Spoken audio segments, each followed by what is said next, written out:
Welcome to the Calm Mom Podcast, the show for ambitious women ready to get off the hot mess express. I know you've got a lot going on. You work so hard, you're raising an incredible family, and sometimes it can be overwhelming. I'm your host, Michelle Grosser. I'm a certified master life coach, attorney, wife, and mom. And years ago, I was right where you are. I was running a busy law practice while raising a family, and I was on the fast track to burnout. I thought I just needed to be more organized or have better routines, but it was learning how to heal and regulate my nervous system that expanded my capacity to gracefully hold more of this big, beautiful life. You too are worthy of an extraordinary life in and beyond motherhood. Learning to be a calm, anchoring presence in your home and at work is going to be your superpower. If you're here to do the inner work that brings a sense of calm amidst the chaos, I'm here to join you on that journey. Each time you press play, your growth continues. So let's get at it. Hey, it's Michelle here. You're listening to the Calm Mom Podcast. Today, we're getting real about something that might be secretly draining your energy and setting you up for burnout. I know because I've been there, and it is an addiction to cortisol. Now, before you roll your eyes or say, I know cortisol, the stress hormone, let's just dive into a little bit of the science behind it. And I think why understanding cortisol better can really change so much for you. So what exactly is cortisol? Well, cortisol is your body's primary stress hormone. So what happens is that it's released by our adrenal glands as part of our fight or flight response. And this makes sense, right? We have this natural, life-saving preservation mechanism designed to help us deal with, now here's the key, short-term threats. So when we face a challenge, it's so cool because cortisol gives us this kind of burst of energy and it helps us to focus. And that's what we need to be able to overcome the challenge. And in moderation, right? Short term, it's our best friend. We need this. It's good. It helps us to regulate our blood sugar and keep inflammation in check and supports our memory formation. But here's the kicker. Our bodies are wired to produce cortisol as a reaction to stress, whether that stress is real, like a real emergency, or it's just perceived, right? That email from a boss, that, keeping up with the house and all of the things and the Joneses. Over time, if we're constantly in a state of high alert, which let's be real, that's how most of us go about our day-to-days, our adrenal glands are pumping out cortisol day and night. Now, initially, this kind of feels like a high, right? We're powering through our busy schedule. We're man, I just have so much energy. The thoughts are coming. I'm feeling super creative. I'm getting stuff done. I am crushing my to-do list today. It's like speeding in our car, right? We can only go so fast for so long before we run out of gas. So when you're chronically in this cortisol-fueled mode, our body actually starts to adapt to that in some ways that don't serve us so well. Because it's not how we're designed. That persistent high cortisol level, it can lead to a drop in other hormones that we really need, like progesterone. Eventually, our body's entire stress system gets out of whack. And that's what I'm calling cortisol addiction, okay? It's the point where our body becomes so reliant on cortisol, so reliant on that stress hormone to keep us going that it can't switch off, right? We're always in go mode, even when we shouldn't be or don't need to be. Our body's kind of stuck in that overdrive. And when that happens, we start to experience these classic signs of burnout, right? Fatigue, brain fog, our sleep is disrupted, digestive issues, all sorts of things. And over time, that imbalance leaves us running on empty. Our nervous system is wired to be in survival mode. And eventually it burns through its resources. And the long-term consequences are where, I found myself 7-8 years ago, burnout. not just stressed, but completely exhausted physically, mentally, emotionally, and spiritually.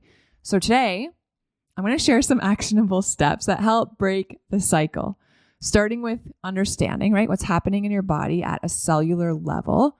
And then let's kind of move through some simple strategic shifts that are going to help support healthier cortisol rhythm.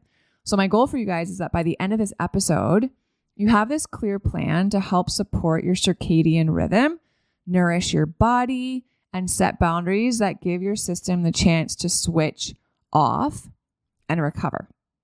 So if you're tired of feeling tired, man, I just get that. And I think you're here, you hit play because you're ready to break free from the cortisol trap. So let's get into it. Okay, what are some signs that you might be addicted to cortisol? Sign number 1, if you have no appetite in the morning, you wake up and you're not hungry, right? Maybe you're only, and I say this in air quotes, breakfast is a cup of coffee. That's a red flag, you guys, from your body. Because when your body's running on cortisol, it often suppresses your natural hunger cues. So you wake up and food sounds gross. It sounds disgusting. You're like, I could never eat in the morning when I wake up, right? You just have that morning coffee because you feel like you need a quick jolt. But what's happening is that's also keeping your nervous system revved up, right? Instead of switching into this restorative parasympathetic mode. So what's a small shift you can take with you if you have this sign, right? No morning appetite. Can you start by adding a small protein-packed, balanced breakfast? Keep it simple, you guys. I've been there where having a big steak and eggs breakfast sounds so disgusting. Can you have a smoothie with protein, right? Can you have a apple with almond butter? Can you have some healthy fats and some fiber? Help reset your morning metabolism. And what you're doing there is you're signaling it's time for your body to fuel up, not just fire up. Okay. Okay. So that's sign number 1. Sign number 2 that you may be addicted to cortisol is that you, my friend, might be struggling to enjoy rest, struggling to enjoy relaxation. This was me to a T. Conceptually, I understood the idea that my body needed to rest and relax, that was good for me in the long term, right? So I'd be like, okay, on Sunday, we're just going to have a relaxing day, a relaxing afternoon. Sunday would roll around. I could not for the life of me turn the switch off. I just couldn't. It was so uncomfortable. I would just sit there and think of all the things that needed to be done. I would look around my house and all I would see was the dishes that needed to be washed and the counters that needed to be wiped and the floors that needed to be cleaned and the kids' bedrooms that were disaster that needed to be organized, right? And the laundry that needed to be done and the work that needed to be done. Chronic cortisol had left my nervous system in overdrive and it made it feel literally impossible for me to genuinely unwind, right? Instead of experiencing rest, I was just stuck in this chronic, so much to do, so little time loop, always anticipating what I had to do next. That kept me stuck in this consistent release of cortisol, right? My body was so uncomfortable slowing down and relaxing because that didn't feel safe because I was so focused on all the things that I had to do and how little time I had to do those things. Here's the small shift for you to take today. Can you start to incorporate just even a short, mindful, wind down routine at the end of your day? Can you start there? Can you rest and relax as you're heading toward sleep? If that's something that you want to start incorporating, go back and listen to the last episode that we just did. I talk you through my 4 habits that help in my evening routine, help my body wind down and prepare for sleep. Start there. If you want to start training your body that it's safe to rest and relax, think putting your phone away, deep breathing, right? Gentle stretching, lowering the amount of stimulation and input. Can you dim the lights? Can you soften the music, right? Can you turn off the TV? Things that tell your body it's safe to let go of the day's stress. So that's number 2. You're struggling to enjoy relaxation. Sign you're addicted to cortisol. Sign number 3 is, my friend, you probably think that you thrive on a jam-packed schedule. I know I certainly did. I was like, man, I'm just like in my zone when I'm going from like meeting to meeting, taking the kids all over town, like just go from the minute I wake up until the minute I go to sleep, jam pack my schedule, baby. I would like boast in how busy I was, right? Someone's like, hey, Michelle, how's it going? Oh, just so busy, right? So busy. Like I think about how I used to respond to that question and it makes me want to throw up because that was like, I don't know. I thought I was so cool because I was so busy. I had convinced myself that constant busyness meant I was, I don't know, important, productive, in control, when the reality is that I was filling every minute of my day. It felt productive, but it was actually like a one-way ticket to chronic stress. I was stuck in hustle mode. My body did not learn, understand, embrace the importance of slowing down and recovering, right? That's the sustainable rhythm. So how can you make a shift if you're like, yeah, I'm with you, girl. I have a jam-packed schedule all the time. Schedule deliberate breaks throughout your day. Just start there. 5 minutes of downtime, 10 minutes of downtime. Can you go into your calendar and block off margin like that between your events, right? Can you block off mornings where your meetings don't start until 10 a.m. so you have time to do a morning routine, right? Get to the office, not jump right into it. Organize your day, breathe, check in with your body, right? Just be, because that sends a powerful message to your nervous system that it's okay to slow down, rest, restoration, recovery. All of those things are healthy and they're safe to do. And that's what helps us build true resilience. And then sign number 4, that you're addicted to cortisol, is that maybe you find yourself craving sugar and carbs. Maybe not all the time, but maybe through seasons, or maybe if you think back, you're like, oh, I see a trend here. When I'm stressed out, when I'm stuck in that go, go, go mode, when I'm feeling overwhelmed, yeah, I notice that I'm craving sugar or carbs, right? I'm in the kitchen and I'm whipping up like brownies or cookies, or I'm like going to the pantry for these things when I don't otherwise. If you find yourself reaching for those sugary snacks, those carb-heavy foods throughout the day, pay attention, right? It might be something else, but it also might be your body's desperate bid for this quick energy boost. Because when your cortisol is high, you guys, your blood sugar can spike. And then what happens after a spike? Crash and burn, right? And that makes us crave even more sugar. It's kind of like this vicious cycle that keeps our body in this perpetual state of stress. So I think just start noticing any trends with cravings you have towards sugar and carbs, and then just being intentional about balancing your meals, right? Okay, can we have carbs? Yes, absolutely. 100% carbs are not the devil. And we just need to be mindful about the manner in which we consume carbs, right? Can we consume them with proteins and healthy fats to stabilize our blood sugar, one, but also to signal to our nervous system it doesn't have to be on that high alert all the time, okay? So those are 4 signs of cortisol addiction. And maybe you recognize some of them in yourself, right? Maybe you're like, yeah, I don't really have an appetite in the morning and I do have coffee for breakfast. Or yeah, I can relate to like having a jam-packed schedule or having a hard time truly like resting and relaxing and being present in that. Or like, yeah, I do notice I'm like, man, I have these like intense cravings for sugar and carbs. Like what do I do about it? Okay. How do I break this cycle of cortisol addiction? Here's what I want you to walk away with. It starts with supporting your body's natural rhythms, okay? So let's talk about that. Here's the first thing. We want to support our natural circadian rhythm. We've all heard of our circadian rhythm, right? This is daytime, this is nighttime, this is what my body does during the day, this is what my body does at night. That's our circadian rhythm. It's our body's internal clock, right? It's kind of like the command center for our body's sleep, hormone release, stress responses. So when we catch those first rays of sunlight in the morning, I always teach inside of Burnout Recovery Blueprint, my 101 clients, like a good night's sleep, if that's something you struggle with, it starts the day before. And it actually starts the morning before with catching morning sunlight. 10 to 15 minutes, right? Can you have your cup of coffee outside? Can you drive to work without your sunglasses on and let that morning sunlight come into your eyes?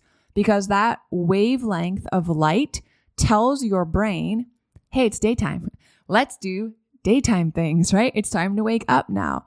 And that natural light exposure resets our cortisol cycle, you guys, so that our nervous system isn't stuck in high alert mode all day long. On the flip side, if we're glued to our screens in the evening, and this is something that I've noticed so starkly in my own body and life, when I'm glued to my screens at night, especially with that blue light streaming in, right? I have a project to do. There's something I'm working on. I'm going to stay up late to work on it. Or I'm just like not in a great place and I get into bed with my phone and I'm just like caught scrolling before I go to bed. I'm confusing my brain because that blue light coming through my screen is telling my body it's still daytime. What does that do? It delays melatonin production and it keeps my nervous system revved up. So I turn off my screen, I'm tired, I go to sleep, but then I'm tossing and turning all night because my body is getting mixed signals, right? My body's delaying melatonin production. It's not ready to rest. So if you can commit to a morning ritual of getting natural light in your eyeballs and ditching those screens an hour before bed, your nervous system will thank you. So that's the first thing. And then the second thing is let's talk about like fuel in general. I think, can we nourish instead of depleting, right? Let's just talk about it. If coffee is your only breakfast, y'all, you're running on empty, right? I mean, this is just like obvious, right? A balanced meal in the morning, it doesn't only kickstart your metabolism, but it stabilizes your blood sugar. And when your body gets a healthy mix of proteins, healthy fat, healthy carbs, it sends this signal like we're fueled. And what does that mean for your body? It means your body is safe, right? We have what we need to create the energy to get through this day. We do not need to crank up the cortisol production. But when we skip meals, you guys, when we don't eat until 3 p.m. because we're so busy all day long, when we don't have breakfast, when we rely just on like caffeine or these like quick hits of sugar and empty carbs, and it leaves our nervous system scrambling for energy, it helps us, or it contributes to being stuck in this constant state of alert. And that's like the car driving on fumes, right? It might get us through the morning, but eventually we're going to run out of gas. So investing in a nourishing breakfast, again, keep it simple, right? Sometimes for me, it's like 2 hard-boiled eggs that I already have in the fridge. I cut them in half, put a little salt and pepper, and make myself a smoothie. I have some, whatever kind of milk I want to put in there. Sometimes I just put like coconut milk. If I have frozen berries, I throw a banana, I throw some Greek yogurt in there, some chia seeds, some flax seeds, protein powder, and like I'm on my way.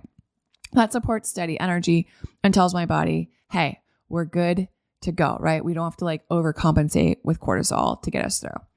And then the third thing I think, and this isn't as body based, but it's so important for our energy, guys, set boundaries to preserve the energy that you have.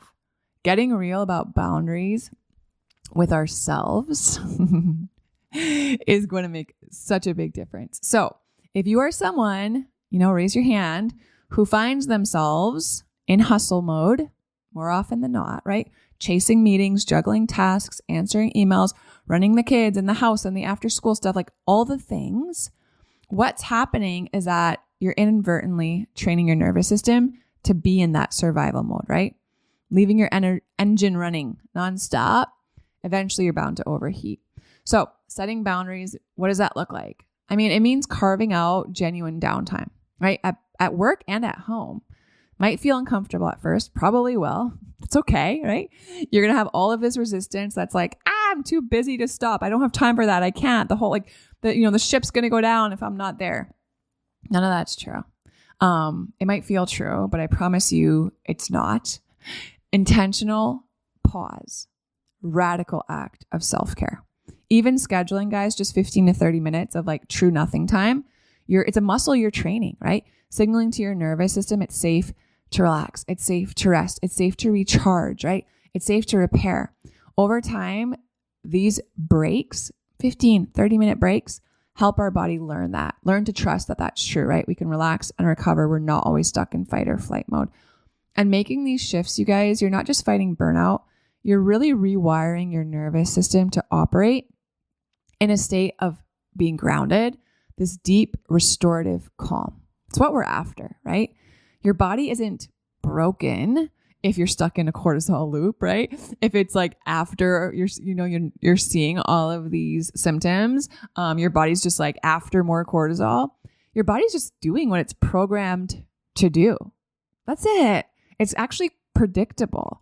So you can do the opposite, right? With a few intentional tweaks, you can start to signal to your nervous system, like, we don't have to be addicted to cortisol. We don't have to be running on fumes all the time. It's actually safe for us to shift gears and recharge. All right. I am believing this was helpful for you guys today. Thanks for tuning in. If you found this helpful, would you guys share it with a friend or anyone who might be in a similar boat that you've heard talking about how busy they are, or battling that constant stress, or showing some of these signs of addiction to cortisol? And if you haven't yet, and if you want more practical tips for resetting your nervous system, go ahead, check out my nervous system reset guide, completely free. The link is in the show notes. I love y'all. Until next time, man, how can you slow down a little bit, right? Fuel your body right. And remember, you're worth so much more than what you do. All right, my friends, grateful for you. Have a good one. I'll talk to you soon. If you love Mommy's Podcast, leave a review. If you enjoyed this episode, it would be so awesome if you could take a moment to subscribe and rate the podcast. And if you have just a few more seconds to leave a quick review, they really help to get this podcast out to other moms like you. I read every last review, and trust me, when it's late at night or early in the morning before my kids get up and I'm working on bringing you all of this content, your reviews are what keep me going. Leaving a review is truly the best way you can thank me. And of course, DM me on Instagram. I love to hear from you. Thanks for listening to another episode. Head over to the show notes for this episode and all past episodes at michellegrosser.com, where you'll find free resources and more ways to connect with me. If you love the show, share it with a friend. Thanks again for tuning in. We'll see you next time.